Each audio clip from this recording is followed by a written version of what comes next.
राजेंद्र त्रस. मी प्रभाग क्रमांक 16 रावेत वाल्लेकरवाडी गुरुद्वारा मामुडी साईनगर विकासनगर या भागातनं मी उमेदवारी अर्ज भरलेला आहे ओबीसी महिलांमधून. तर मी काय सांगाल तुमच्या प्रभागामध्ये काय समस्या आहेत, नागरिक काय तुम्हाला समस्या तुमच्यापर्यंत पोहोचवतात? समस्या म्हटलं गेलं तर एक समस्या म्हणता येणार ना, खूप समस्या आहेत. रोज आपल्या इकडे बघतो की दिवसाआड पाणी येतं, तर प्रत्येक घराला पाणी हे पुरेसं पुरत नाही.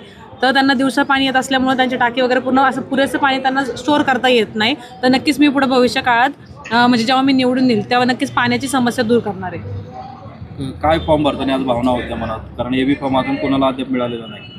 भावना म्हणायचं गेलं तर एकच होतं की आपल्या प्रभागाचा विकास करायचा. तर विकास फक्त एकच मुद्दे नाही, अनेक मुद्दे आहेत आपला विकास करायचे. तर आपल्या प्रभागामध्ये एकही महानगरपालिकेचे इंग्लिश मीडियम एकही शाळा नाही. तर नक्कीच मी भविष्यामध्ये एक महानगरपालिकेची इंग्लिश मीडियमची शाळा चालू करणार आहे.